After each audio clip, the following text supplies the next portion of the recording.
ایسے لوگوں کے لیے ہم فرشتوں کا نزول کرتے ہیں، فرشتے نازل ہوتے ہیں۔ اب یہ فرشتے کب نازل ہوتے ہیں، اس کو جو ہے مفسرین نے واضح کر دیا ہے روایات کی روشنی میں کہ جب انسان کا آخری وقت آتا ہے تو ایسے انسان کے پاس اللہ کے فرشتے آتے ہیں اور اسے تسلیاں دیتے ہیں کہ چل خوشگوار ہواؤں اور خوشبوؤں کی طرف چل، یہاں دنیا میں کیا کر رہا ہے، اس کو تسلیاں دیتے ہیں، اسے جنت کی خوشبوئیں سونگاتے ہیں۔ اور دوسرا موقع جب اس کو قبر میں لٹایا جاتا ہے تو فرشتے پھر آتے ہیں اور اسے پھر تسلیاں دیتے ہیں کہ گھبرانے کی کوئی بات نہیں، تیرے لیے جنت کا فیصلہ ہے، کسی بات کا غم مت کر، ایسے سو جا جیسے دلہن سویا کرتی۔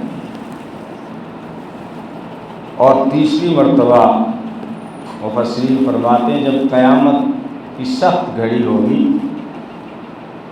تو ایسے لوگوں کے پاس فرشتے پھر حاضر ہوں گے، بولا آج کا دن تو بہت بڑا سخت ہے، 50,000 سال کا ایک دن ہے، سورج پوری تپش کے ساتھ انسان کے سر کے قریب آ چکا ہے، لیکن جنہوں نے دنیا میں صفت ربوبیت پہ جم کے دکھایا، ہر حال میں اللہ کو پکارا، آج انہیں گھبرانے کی کوئی ضرورت نہیں۔ اللہ تخافوا ولا تحزنوا، نہ تمہیں خوف کھانے کی ضرورت ہے اور نہ رنج میں مبتلا ہونے کی ضرورت ہے، تمہارے لیے آج کوئی خدشہ نہیں ہے، کوئی خطرہ نہیں ہے۔ تو یہ ہے تتنزل علیہم الملائکہ اللہ تخافوا ولا تحزنوا وابشروا بالجنہ، جنت کی بشارت حاصل کرو، التی کنتم توعدون، جس جنت کا تم سے وعدہ کیا گیا ہے۔ اب دنیا میں ہر حال میں اس کے اوپر جمنا کہ میرا رب اللہ ہے، یہ ایک بات ہوتی ہے کہنے سننے کی، کہنا سننا تو بہت آسان ہے، لیکن ہر وقت رب کو ہی رب تسلیم کرنا، اس سے ہی پروردگار ماننا، یہ انسان کے لیے آزمائش بن جاتا ہے۔ میں کہا کرتا ہوں خدا کو معبود ماننا آسان ہے، مسجود ماننا آسان ہے۔ کسی بھی مسلمان سے آپ کہہ دیں کس کو سجدہ کرتے ہو، وہ کہے گا اللہ کو کرتا ہوں۔ کسی بھی مسلمان سے پوچھو کس کی عبادت کرتے ہو، وہ یہی کہے گا میں اللہ کی عبادت کرتا ہوں۔ لیکن صفت ربوبیت کا مطلب یہ ہے پالتا کون ہے۔ اب یہاں پر زبان سے کہہ بھی دے تب بھی بہت سے موقعوں پر اس کے دل میں یہ بات پیدا ہو جاتی ہے، یار میں پالتا ہوں گھر والوں کو، جی محنت سے میری کمائی سے میرے بھتیجے پل رہے ہیں، ہاں میری اولاد تو نکمی ہے، میں پال رہا ہوں۔ یہ مارا گیا انسان، اس وعدے سے مکر گیا جو وعدہ دنیا میں بھیجنے سے پہلے عالم ارواح میں یہی تو وعدہ لیا گیا تھا، الستو بربکم، دنیا میں بھیج رہا ہوں لیکن میں تمہارا رب ہوں کہ نہیں، پالنے والا میں ہوں کہ نہیں، یا کوئی اور ہے پالنے والا۔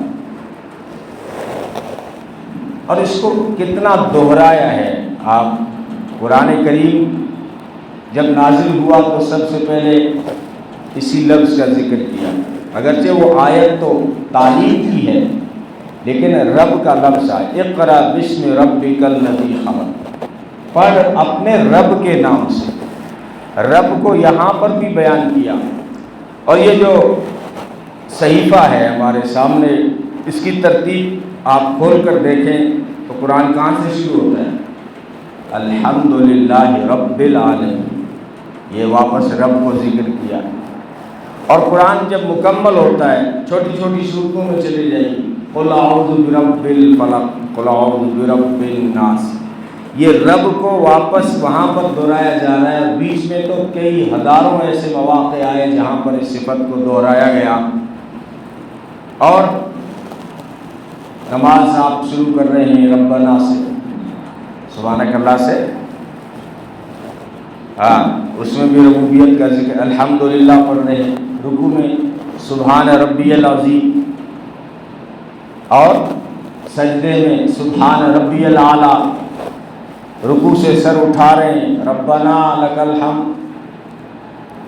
ہر جگہ رب کو دہرایا جا رہا ہے۔ جیسے ہی دنیا کا کورس انسان پورا کر کے قبر میں جاتا ہے، پہلا پرسن یہی ہوگا من ربک، تجھے پالا کس نے؟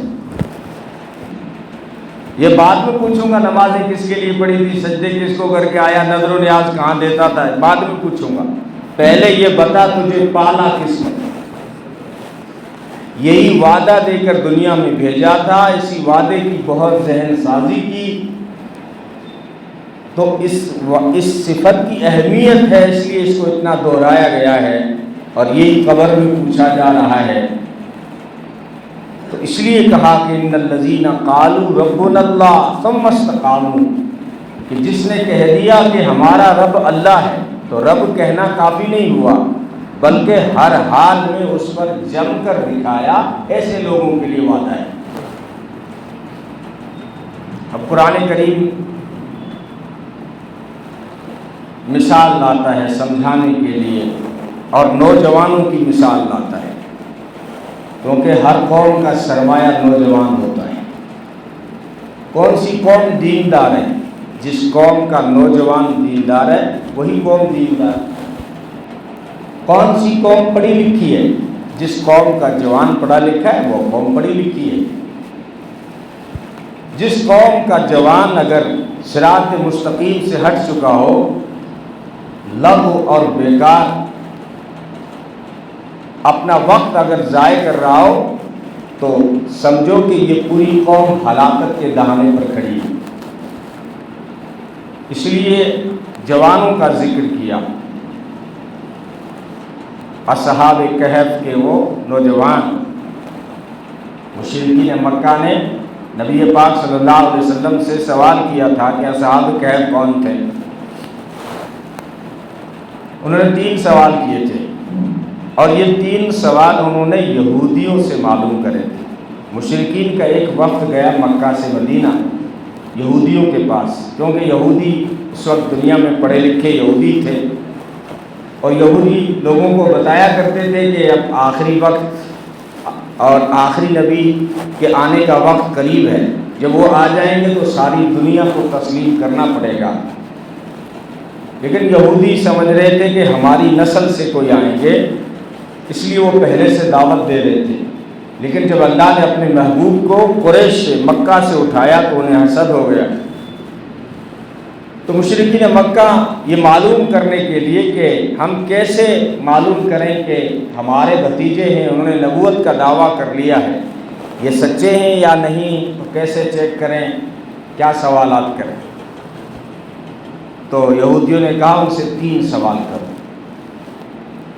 ایک سوال تو یہ کرو کہ روح کیا چیز ہے؟ انسان اصل روح ہی ہے، اب روح کیا چیز ہے یہ کسی کے سمجھ میں نہیں آتا، اللہ نے اس کو کھولا بھی نہیں ہے، فرمایا روح اللہ کا امر ہے۔ ایک موقع پر میں نے کہیں کہہ دیا تھا، کیونکہ ہمارے بعض علاقوں میں جب آدمی مر جاتا ہے تو روح اٹھانے کا بھی مسئلہ ہے نا، آپ کے یہاں ہے یا پتہ نہیں، لیکن بہت سارے علاقوں میں روح اٹھائی جاتی ہے۔ بولا قاضی صاحب آؤ گو، آج روح اٹھا کے لے جاؤ۔ روح تو جب وہ اسرائیل لے گیا، اگر روح گھر میں ہوتی تو روتے کیوں؟ میں نے وہ بیان میں کہہ دیا، میں نے کہا روح اللہ کے علاوہ کوئی نہیں جانتا، اگر اس کی حقیقت اللہ کھول دے تو جبریل بے ہوش ہو جائے۔ میں نے کہا جس روح کو دیکھ کر جبریل بے ہوش ہو جائے اس کو قاضی کیسے اٹھا لیتا ہے؟ گیہوں کا کٹا تو اٹھا سکتا ہے، روح نہیں اٹھا سکتا۔ تو ناراض ہو گئے کہ ہماری برائی کرتا ہے۔ بہرحال پہلا سوال یہ تھا کہ روح کیا چیز ہے، اور دوسرا سوال یہ تھا کہ ذوالقرنین جو گزرا ہے وہ کون تھا؟ اور تیسرا سوال پوچھو ان سے کہ اصحاب کہف وہ نوجوان جو غار میں سو گئے تھے، نیند آ گئی تھی اور 309 سال کے بعد جاگے، 309 سال کے بعد جاگے، ان کا کیا واقعہ ہے؟ اب یہ مشرکین مکہ 3 سوال لائے ہیں مدینہ جا کر یہودیوں سے، واپس آ کر نبی سے پوچھا ہے کہ آپ اگر سچے نبی ہیں تو 3 سوالوں کا جواب دے دو۔ روح کیا چیز ہے، ذوالقرنین کون تھا، اور اصحاب کہف کون ہیں؟ تو نبی نے فرمایا کل آنا بتا دوں گا، یعنی کل تک کال آ جائے گی، وحی آ جائے گی، اور کل تک میرا عرش سے رابطہ ہو جائے گا اور ان کو میں بتا دوں گا۔ لیکن یہاں پر آپ صلی اللہ علیہ وسلم نے ایک لفظ جو ہے نہیں کہا انشاءاللہ۔ اللہ کو ادا پسند نہیں آئی کہ میرے محبوب نے وعدہ تو کر لیا لیکن میرا نام لیے بغیر جبریل کو بتا دیا کہ 15-18 دن وحی لے کر جانا ہی نہیں ہے، میں دیکھتا ہوں میرا محبوب کیسے بتاتا ہے۔ اب وحی نہیں آئی 15-18 دن، وہ کل پھر آ گئے، آپ نے وعدہ کیا تھا روزانہ آ رہے ہیں، اور ابو جہل نے مورچہ سنبھال لیا کہ موقع دے دیا محمد صلی اللہ علیہ وسلم نے اپنے آپ کو جھوٹا ہونے کا۔ اب وہ جا کے بغلیں دوڑا رہا ہے اور ہر جگہ مکے کے چوراہوں پہ لوگوں کو کہہ رہا ہے کہ ان محمدً قد ود ربہ، کہ محمد کو اس کے رب نے چھوڑ دیا ہے، اس سے بات ہی نہیں کرتا، اللہ ناراض ہو گیا ہے۔ اب یہ ابو جہل کہہ رہا لوگوں کو۔ آپ صلی اللہ علیہ وسلم کو بڑی تکلیف ہوئی، دعائیں کی اللہ سارے دکھ برداشت کر سکتا ہوں، تکلیفیں برداشت کر سکتا ہوں، یہ راہوں میں کانٹے بچھائے میں برداشت کر لوں گا، یہ میرے چہرے پہ تھوک دے میں برداشت کر لوں گا، یہ جو مجھے چادر میں ڈال کے گھسیٹے میں برداشت کر لوں گا، یہ میرے جسد پر، میرے جسم پر جو ہے گندگی کا اوجھ ڈالتے ہیں میں برداشت کر لیتا ہوں، لیکن تیری ناراضگی برداشت نہیں ہوتی، تیری ناراضگی برداشت نہیں ہوتی۔ تو اب جو ہے 15 یا 18 دن کے بعد جب اللہ نے واپس کنیکشن وحی کا جوڑا اور جبریل کو بھیجا ہے، تو پہلے اپنے محبوب کو کہا کہ وَلَا تَقُولَنَّ لِشَيْءٍ إِنِّي فَاعِلٌ ذَلِكَ غَدًا، میرے محبوب آج کے بعد اگر کوئی کام آگے کرنا ہو تو یوں کہا کرو کہ انشاءاللہ لگایا کرو، کوئی بھی کام ہو کسی بھی چیز کے بارے میں یہ مت کہا کرو کہ میں یہ کل کام کر دوں گا، یوں کہا کرو انشاءاللہ کر دوں گا۔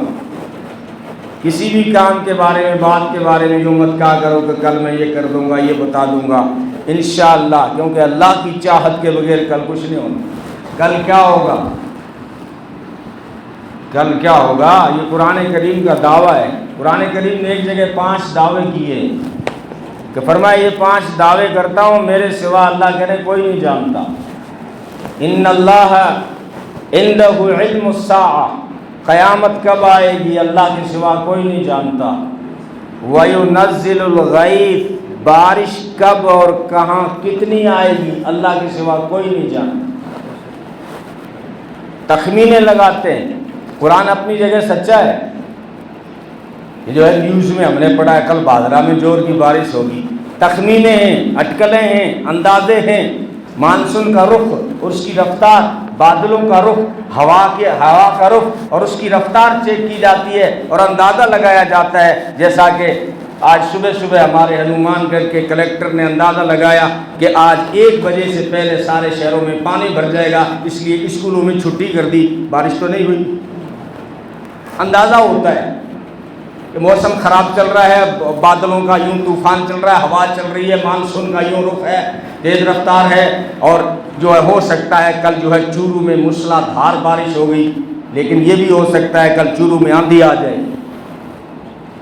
حقیقت اللہ کے سوا کوئی نہیں جانتا ہے۔ وَيُنَزِّلُ الْغَيْثَ، بارش کب، کہاں اور کتنی آئے گی، اس کی بوندیں کتنی ہوں گی کوئی نہیں بتا سکتا، کتنی آئے گی اور اس کی رفتار کیا ہوگی، ان کی بوندوں کی ناپ کیا ہوگی، ان بوندوں کی تعداد کیا ہوگی، یہ کوئی نہیں جانتا۔ وَيَعْلَمُ مَا فِي الْأَرْحَامِ، ماں کے رحم میں کیا ہے یہ کوئی نہیں جانتا۔ آپ کہو گے وہ مشین آ گئی ہے، لڑکا لڑکی بتا دیتے ہیں، تو قرآن لڑکا لڑکی کی بات ہی نہیں کر رہا۔ قرآن کہہ رہا ہے جو ماں کے پیٹ میں ہے نا اس کی تقدیر کوئی نہیں جانتا، وہ دنیا میں کتنے دن زندہ رہے گا، وہ دنیا میں کتنے دکھ اٹھائے گا، وہ کتنے سکھ اٹھائے گا، اس کی شادی کہاں ہوگی، اس کے اولاد کہاں ہوگی، اس کو روزی کتنی ملے گی، اس کو کون سے دن بخار آئے گا، اس کے سر میں درد کب ہوگا، اس کی کڈنی کب فیل ہوگی، اس کی سانسیں کب اور کتنی چلیں گی، یہ سارا ڈیٹا جو ہے اس کے سوا کوئی نہیں جانتا۔ یہ بات کہ وَيَعْلَمُ مَا فِي الْأَرْحَامِ، ابھی جو رحم میں تیار ہو رہا ہے نا اس کا نیکسٹ ڈاٹا بھی وہ سارا جانتا ہے۔ وَيَعْلَمُ مَا فِي الْأَرْحَامِ، اور یہ 3 دعوے ہو گئے۔ قیامت کوئی نہیں جانتا، بارش کب کہاں کتنی آئے گی کوئی نہیں جانتا، ماں کے رحم میں جو ہے اس کی تفصیل کوئی نہیں جانتا، اور چوتھا دعویٰ کیا وَمَا تَدْرِي نَفْسٌ مَاذَا تَكْسِبُ غَدًا، کل کون کیا کمائے گا کوئی نہیں جانتا۔ کل تو کتنا گناہ کمائے گا، نیکیاں کمائے گا، کتنے پیسے کمائے گا، ہاں کتنی برائیاں کمائے گا، کتنی اچھائیاں کمائے گا، کل تو کیا ہوگا، تیری زبان سے کیا نکلے گا، کل تیرے ساتھ کیا ہوگا، کہاں تیرا پاؤں پھسلے گا، کہاں موچ آئے گی، کہاں آنکھوں میں تنکا چلا جائے گا، کہاں تیرا پاؤں چپل پھسل جائے گا، یہ کل کیا ہوگا کسی کو نہیں پتا۔ وَمَا تَدْرِي نَفْسٌ مَاذَا تَكْسِبُ غَدًا، اور 5واں دعویٰ کیا وَمَا تَدْرِي نَفْسٌ بِأَيِّ أَرْضٍ تَمُوتُ، کون زمین کے کس حصے پہ مرے گا کسی کو نہیں پتا۔ زمین کے کس حصے پہ مرے گا وہ لکھا ہوا ہے لیکن پہلے سے پتہ نہیں ہے، اور جہاں موت ہوتی ہے نا وہ جانا پڑتا ہے۔ وہ پیچھے جو احمد آباد میں فلائٹ کریش ہوا نا اس میں ایک لڑکی صرف چند منٹ لیٹ ہو گئی، وہ کہنے لگی سارا میرا جو ہے کاغذ ریڈی ہے، 1 منٹ چیک کر کے اندر جانے دو۔ بولا نہیں، تیری وجہ سے 10 منٹ فلائٹ لیٹ ہو سکتی ہے، ہم تیرے کاغذ چیک کریں یا فلائٹ اڑانے کی سوچیں، کیا؟ تھوڑی دیر کے بعد وہ ٹکرا گیا، 5 منٹ کے بعد ہی 5 منٹ بھی نہیں ہوا وہ ٹکرا گیا اڑتے ہی۔ اب اس لڑکی کی موت تھی ہی نہیں تو انٹری کیسے ہوتی؟ تو زمین کے کس حصے پہ تو مرے گا یہ کوئی نہیں جانتا، یہ قرآن کریم کا دعویٰ ہے۔ تو کل کیا ہوگا یہ تو کوئی نہیں جانتا۔ تو فرمایا میرے محبوب آج کے بعد اگر کوئی ایسا کام ہو تو انشاءاللہ ضرور لگائیں، اور پھر اللہ نے تفصیل بتائی، روح کی تفصیل نہیں بتائی، روح کے بارے میں کہا یہ میرا امر ہے، اس کی زیادہ جو ہے تفصیل انسان کی سمجھ سے بالا تر چیز ہے۔ آج سائنس ریسرچ کر کے تھک گیا، روح ابھی تک سمجھ میں نہیں آئی، انسان کی سمجھ سے بالا تر چیز ہے۔ اور پھر ذوالقرنین، جو دوسرا سوال تھا کہ ذوالقرنین بادشاہ کون ہے، تو قرآن کریم نے اس کو کھولا کہ ذوالقرنین ایک بادشاہ تھا جس نے مشرق سے لے کر مغرب تک کا سفر کیا، مغرب میں وہاں تک پہنچ گیا جہاں دھرتی کا کنارہ آ گیا، اس کو یوں لگا کہ اب سورج کیچڑ میں گر جائے گا، یعنی آگے دھرتی ختم تھی اور کیچڑ ہی کیچڑ اور پانی ہی پانی تھا۔ وہاں پہ ایک کافر قوم ملی، اس نے دعوت دی کیونکہ یہ مسلمان تھا اور اللہ کا ولی تھا۔ ایک بات یاد رکھیں، لوگوں کو مغالطہ ہو جاتا ہے، یہ سکندر اعظم جو یونانی ہے نا وہ الگ ہے، جس کو سکندر اعظم کہا جاتا ہے، جس نے ہندوستان پہ بھی حملہ کیا تھا، بلکہ ہندوستان کو اس نے فتح کر لیا تھا۔ سکندر جو یہ تھا یہ مسلمان نہیں تھا، اس کے بارے میں بھی عجیب عجیب باتیں مشہور ہیں۔ تو 33 سال کی عمر میں جب ہندوستان سے جا رہا تھا افغانستان کے راستے سے، بیچ راستے میں موت آ گئی، اس نے کہا کوئی ہے جو میری پوری حکومت لے لے اور مجھے اپنے گاؤں مقدونیہ یونان میں پہنچا دے جا کے۔ یہ یونانی الگ ہے، یہ کافر تھا، کیونکہ اس کی بعض باتوں کو لوگوں کو لگتا ہے مسلمان ہوگا۔ ایک اس کی وصیت یہ بھی مشہور ہے، واللہ والا کہنے لگا جب مجھے کفن دو تو میرے ہاتھ کفن سے باہر رکھ دینا تاکہ دنیا کو پتہ چلے کہ جو ہے اتنا بڑا بادشاہ ہے لیکن خالی ہاتھ جا رہا ہے، یہ دنیا میں کتنا بھی سمیٹ لو لیکن جس دن کفن پہنا کے روانہ کیا جائے گا خالی ہاتھ جانا پڑے گا۔ اب یہ مسلمان نہیں تھا، اگرچہ یہ باتیں مشہور ہے اس کے بارے میں. یہ مسلمان نہیں ہے، یہ کافر بادشاہ یونانی ہے. اس نے اشوک سمراٹ سے پہلے، اسٹوڈنٹ بیٹھے ہیں آپ کے، یہ چندر گپت آئے، بندسار آیا، راجہ بکر ماجید آیا، اشوک سمراٹ آیا. اس سے پہلے سکندر نے ہندوستان کو فتح کیا، پورا سندھ فتح کیا، پنجاب فتح کیا، یو پی تک چلا گیا، قنوج فتح کیا، سارا فتح کر لیا اس نے. فتح کرنے کے بعد اس کی فوج جو 1-2 سالوں سے گھروں سے نکلے ہوئے تھے، بولا یار کتنے ملک فتح کرو، تھک گیا، واپس جائیں گے، یونان جائیں گے. اس کی فوج جب واپس روانہ ہوئی تو وہ بھی چلا گیا، اپنے آدمی چھوڑ گیا، لیکن وہ سنبھال نہیں سکے. پیچھے راجہ تھے، ہریش وردھن وغیرہ اور پھر راجپوت وغیرہ، جواڑے وغیرہ، انہوں نے واپس ہندوستان کو سنبھال لیا. لیکن قرآن جس ذوالقرنین کی بات کر رہا ہے یہ سکندر الگ ہے. یہ ذوالقرنین مسلمان تھا اور یہ حضرت ابراہیم علیہ السلام کا پیروکار ہے. اور یہ جو دوسرا آیا ہے یہ تو بہت بعد میں آیا ہے. حضرت عیسیٰ علیہ السلام سے 330 سال پہلے آیا یونانی سکندر، جو انڈیا آیا تھا جو، وہ تو حضرت ابراہیم علیہ السلام کے زمانے سے متصل ہے، ان کا پیروکار ہے. اب اس نے مشرق مغرب گئے، وہاں اس کو لگا کہ اب آگے کوئی دھرتی نہیں ہے، وہاں ایک قوم ملی، اس کو دعوت دی. پھر وہاں سے مشرق کی طرف گیا، وہاں بھی دھرتی کا کنارہ آ گیا، وہاں تک پہنچا، وہاں بھی اس کو ایک قوم ملی. اور پھر وہاں سے وہ شمال کی طرف گیا، دھرتی کے تیسرے کنارے، تو وہاں پہ بھی کچھ لوگ ملے. انہوں نے شکایت کی کہ یہاں پہاڑوں کے پیچھے ایک قوم رہتی ہے یاجوج ماجوج، وہ ہمیں پریشان کرتی ہے، آپ اتنے بڑے بادشاہوں کو دیوار بنا کے اس کو بند کر دو. تو یاجوج ماجوج کو اس ذوالقرنین نے بند کیا تھا، اور تانبا اور لوہا اور سیسا پگھلا کر دیواریں بنا لی اور یاجوج ماجوج کو بند کر دیا، جو قیامت کی نشانی بن کر آئیں گے قیامت سے پہلے، اور وہ انسانوں کی آبادی سے زیادہ اور تباہی مچا دیں گے. اور پھر لوگ حضرت عیسیٰ علیہ السلام کے پاس آئیں گے کہ یاجوج ماجوج سے ہم پریشان ہیں. یاجوج ماجوج کا ایک کان رضائی جتنا ہوگا، اور خود کی ہائٹ ایک بالشت ہے، اچھل کے درختوں پہ چڑھ جاتے ہیں، درخت صاف، سمندروں کو پی جائیں گے، انسانوں کو ستائیں گے، سونے نہیں دیں گے، تیرے بستر میں گھسیں گے، تو کھانا کھانے بیٹھے گا، تھالی میں آگے بیٹھ جائے. سارے انسان پریشان یاجوج ماجوج سے. عیسیٰ علیہ السلام، اللہ آپ دعا کریں نا کہ اس قوم سے اللہ نجات دے، تو حضرت عیسیٰ علیہ السلام اس قوم کے لیے بد دعا کریں، انسان کو نجات عطا فرما.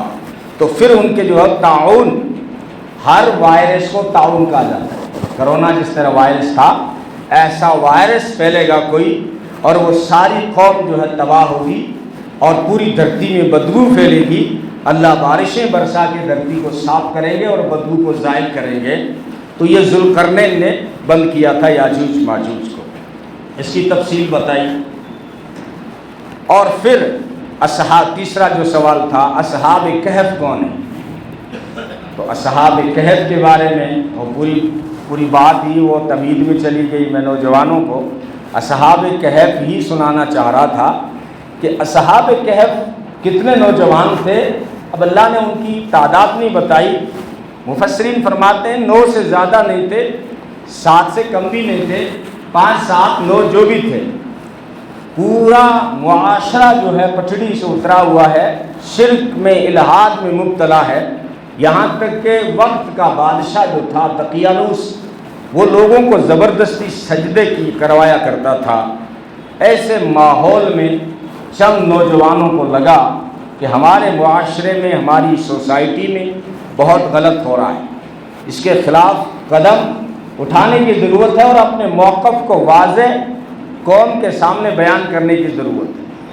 تو یہ قوم سے ہٹ جاتے ہیں، ایک درخت کے نیچے بیٹھتے ہیں. کہا کہ ہم جو ہے شرک میں جو بھی برائیاں معاشرے میں پائی جا رہی ہیں اس میں مبتلا نہیں ہوں گے. بہرحال یہ واقعہ سنانا مقصد نہیں ہے، کہنے کا مطلب یہ ہے کہ اگر ہمارے معاشرے کی اگر اصلاح کرنی ہے، بہت ساری برائیاں ہیں جو رچ بس گئی ہیں ہمارے معاشرے میں، یوں لگتا ہے یہ ختم ہی نہیں ہوں گی، یہ کیسے ختم ہوں گی، دن بہ دن بڑھتی جا رہی ہے۔ ایسا لگتا ہے کہ یار ڈی جے بند ہونے کے بجائے اگلے آنے والے دنوں میں زیادہ ہوگا۔ یوں لگتا ہے کہ اچھے خاصے نمازیوں کے گھر میں بھی شادی آئے گی تو عورتیں ناچیں گی، ابھی نیچے ناچ رہی ہیں، ہو سکتا ہے آنے والے دنوں میں چھت کے اوپر ناچیں، اور پھر آنے والے دنوں میں سڑکوں پر ناچیں۔ ان کو روکنے کے لیے نہ کوئی بات کر رہا ہے، نہ کسی کی زبین پہ شکن آ رہی ہے، نہ اس کو کوئی برا سمجھ رہا ہے، نہ کسی کو کوئی فکر ہے کہ بلند آپنوں کے لئے یہ گھر تیرے اور میرے گھر بھی لگے گی۔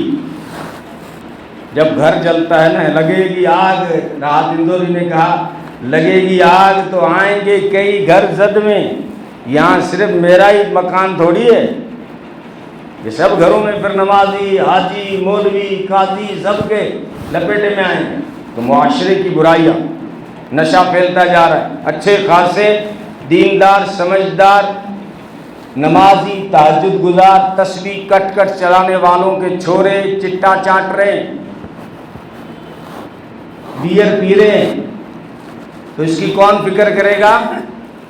اس کے لیے چند نوجوان چاہیے جو کھڑے ہو جائیں اور اپنے موقف کو اپنے معاشرے کے سامنے واضح کریں کہ ہمیں جو ہے انقلاب لانا ہے۔ اگر 10 نوجوانوں کی بھی سمجھ میں آ جاتی ہے تو انقلاب ایسے ہی آیا کرتا ہے، دعاؤں سے نہیں آیا کرتا۔ اصحاب کہف کے واقعہ نے ہمیں یہ بتا دیا کہ وہ اپنے موقف پہ ڈٹ گئے، جم گئے کہ ہمیں کسی برائی میں حصہ نہیں لینا ہے، تو اللہ رب العزت نے سارے ملک کے حالات کو بدلا، اللہ نے انہیں سلا دیا۔ وہ 309 سال کے بعد جب جاگے ہیں تو پورے ملک کے اندر جو ہے اسلام تھا، ساری برائیاں ختم ہو چکی تھی، اور بادشاہ دقیانوس کے بجائے قینانوس اسلامی حکومت کر رہا تھا۔ اس لیے نوجوانوں، شروعات کریں نماز سے اور تعلق رکھیں قرآن کریم سے، مسجد سے جڑے رہیں، اور پھر ایسی تحریکی چلائیں کہ ہمارے معاشرے میں جہیز کیسے ختم ہو، شراب کیسے ختم ہو، ہمارے معاشرے میں لوگ جو ہے وقت کو ضائع کر رہے نوجوان، ان کو ہم کیسے جا کر سمجھائیں، نشوں کی طرف جا رہے ہیں ان کو کیسے سمجھائیں، بے حیائیاں ناچ گانے دن بہ دن بڑھتے جا رہے ہیں ان کو کیسے قابو میں کریں۔ کل میں کسی گروپ واٹس ایپ میں پڑھ رہا تھا، چورو ضلع کے بہت سارے گاؤں نے، لاؤنڈا وغیرہ گاؤں ہیں، انہوں نے وہاں بیٹھ کے لکھا ہے، تحریر لکھی اور دستخط کرے ہیں کہ ہمارے یہ 30-35 جو گاؤں ہیں انشاءاللہ ان دیہاتوں میں ہم ڈی جے کو نہیں آنے دیں گے، جو ڈی جے لائے گا اس کی شادی میں کوئی مسلمان نہیں جائے گا۔ تو انہوں نے ایک عزم کیا، حوصلہ کیا ہے، اور ضروری نہیں کہ آپ یہی راستہ اپنائیں، سمجھانے کے کئی راستے ہیں۔ اللہ ہم سب کو عمل کی توفیق عطا فرمائے۔ سنتیں پڑھ رہے ہیں۔